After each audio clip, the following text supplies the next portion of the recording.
कोई जवाब है देने वाले? और शिक्षकों को आपको पता होगा बस में बिठा के घुमाया जा रहा है, दिल्ली भ्रमण करा रहे हैं। सेंटर चेंज हुए हैं इधर उधर हुए, उस पर क्या कहना है उनका? हाँ, उनका ये कहना है, हमने बोला कि आप 5 ये ले लो, तो बोले ऐसा कुछ नहीं है, हम सिटी तो 10 दिन पहले बता देते हैं। और पता अपना एग्जाम्पल क्या कह रहे हैं बाबूजी, मैं जब पेपर देने जाता था 3 साल सीजीएल भी निकाला मैंने, तो मैं स्लीपर भी नहीं मिलती थी, धक्के खा के जाता था। तो उनका ये है कि बच्चे भी धक्के खा के जाएं, फिर काय का डिजिटल इंडिया, फिर तुम देश को आगे ले गए हो, तुम आज से वही हो रहा है। रिपीटेड क्वेश्चन थे, और जो एआई वाले इन लोगों ने मुद्दा उठाया था कि एआई से पेपर हाँ, बनवा रहे हैं, उसको उन्होंने बड़ा चलो कह रहे आपको पता है वर्जन पेपर दे रहे हैं हम, वर्जन पेपर है, ये सब थे, एग्जैक्ट शब्द बता रहा हूँ। कैसे बोले वो अनटच है, उसको किसी ने टच नहीं किया है क्वेश्चन को, बिना टच किए बन गया। मैंने कहा एक पेपर में 5 सवाल गलत हो जाते हैं, पता है लोगों को, बड़े ध्यान से सुनना। मैंने कहा एक पेपर में 10 सवाल गलत हो जाते हैं। बोले पेपर अनटच है, किसी और को टच कराएंगे कि चेक कर लो एक बार तो गलत हो जाएगा, पेपर आउट होने के चांस है। आज आप देख लो जो लोग हमारे पेपर बना रहे हैं वो अपने मौसी के लड़के को भी बता दें, उनको भी नहीं पता ये पेपर किस एग्जाम में आएगा। मैंने कहा भाई आप सिलेबस में तो आपने दिया नहीं था, प्रोबेबिलिटी स्टैटिस्टिक्स, आप सिलेबस तो दे रहे हो। बोले उससे क्या मतलब है, बच्चे को नहीं पता कि 12th बेस्ड है और 12th में सब आता है।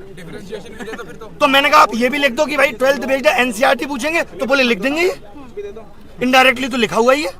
कुल मिला के उनको किसी बात के लिए इतना सा रिग्रेट नहीं है कि बच्चे परेशान है या एग्जाम सिस्टम खराब है। उनको लग रहा है हम भी धक्के खाते थे, तुम लोग भी धक्के खाओ, धक्के खा के कोई नौकरी तुम्हारे हिस्से में आ जाए तो अच्छी बात है, नहीं तो नहीं। किसी भी बात के लिए उनको कोई रिग्रेट या परेशानी इस बात से नहीं है, वो मजे में है पूरे। और सर आप पूरे देश के शिक्षकों को आंदोलन करने के लिए बुलाए थे, अब मिलने के लिए डीओपीटी से बुलाए थे सर। हमको लगता है कि देश के तमाम शिक्षक आए हैं, सारे शिक्षक लगभग आए हैं और इतनी संख्या शिक्षकों की थी।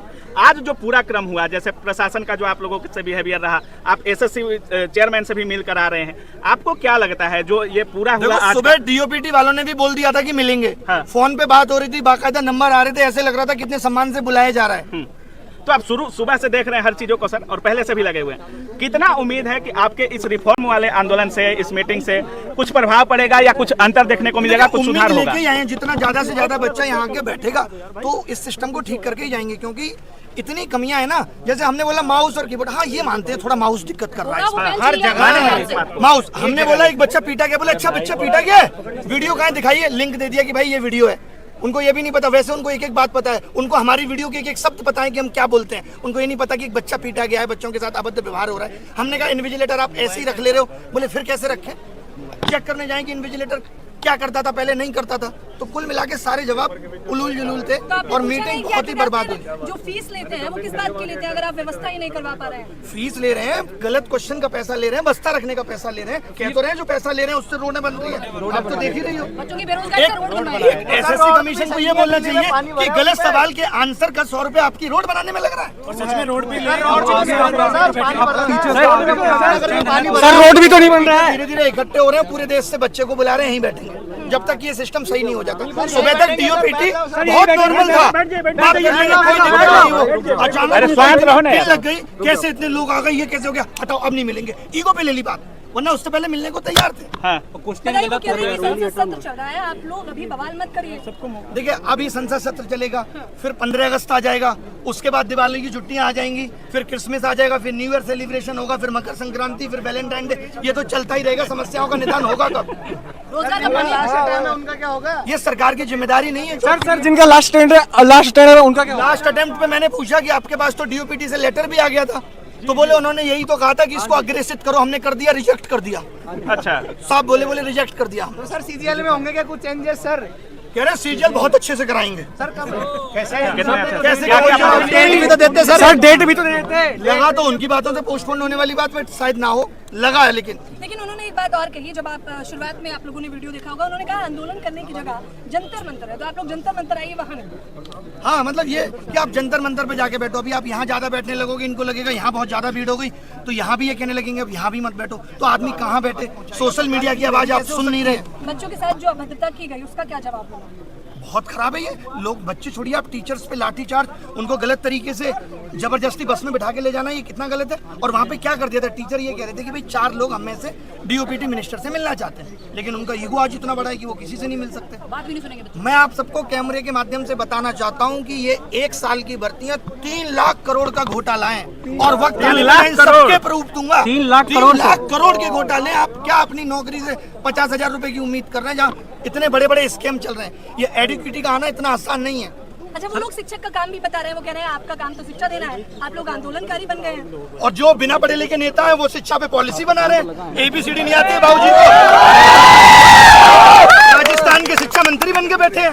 हम इनको शिक्षा पॉलिसी बनाने दें, एजुकेशन पॉलिसी बनाने को इनको दे दें, और शिक्षक बता नहीं सकता कि आपके सिस्टम में खामियां क्या है। ये तो दोगलापन है। हाँ, अगर वो गलती ही स्वीकार नहीं करेंगे तो आप क्या करने वाले हैं? आप खुद देखिए, 5 साल पहले बोला CET लेंगे, तब तक मनसाएं ठीक थी। CET लेने का मतलब ही साफ साफ ये था कि भाई कॉमन एंट्रेंस टेस्ट होगा, बच्चा एक बार फॉर्म भरेगा। इनको लगा ये तो गलत हो रहा है, रेलवे अलग से 500 करोड़ कमा के दे रहा है। आपको पता होगा रेलवे में 500 रुपए फीस ले लेते हैं और कहते हैं 400 वापस करेंगे। कब वापस करेंगे ये नहीं पता है। 1 करोड़ लोगों की 400 रुपए फीस रख कर बैठे हैं। गलत सवाल पूछने पे 100 रुपए इसलिए लिए जाते हैं कि आप किसी सही सवाल को गलत ना बताएं, लेकिन अगर वो सवाल गलत ही है तो इनको 100 रुपए वो वापस करना चाहिए। एक बच्चे से 2,500 रुपए वसूल रहा है, तो इन्होंने कमाने का जरिया बना लिया। अभी 100 रुपए लिए जाते हैं, 100 रुपए, और एक पेपर में अब हो गया है कि 20 क्वेश्चन गलत, यानी 2,000 एक बच्चा देगा प्री में, और कम से कम 1,000 देगा मेंस में, 3,000 देगा एक बच्चा। इसमें तो संख्या बढ़ती जाएगी। अच्छा, इसीलिए हर क्वेश्चन हर साल बढ़ रहे हैं। हमारे टाइम पे एक भी गलत नहीं आता था, फिर 2 गलत आए, फिर चस्का लग गया पैसे का, उससे रोड बन रही।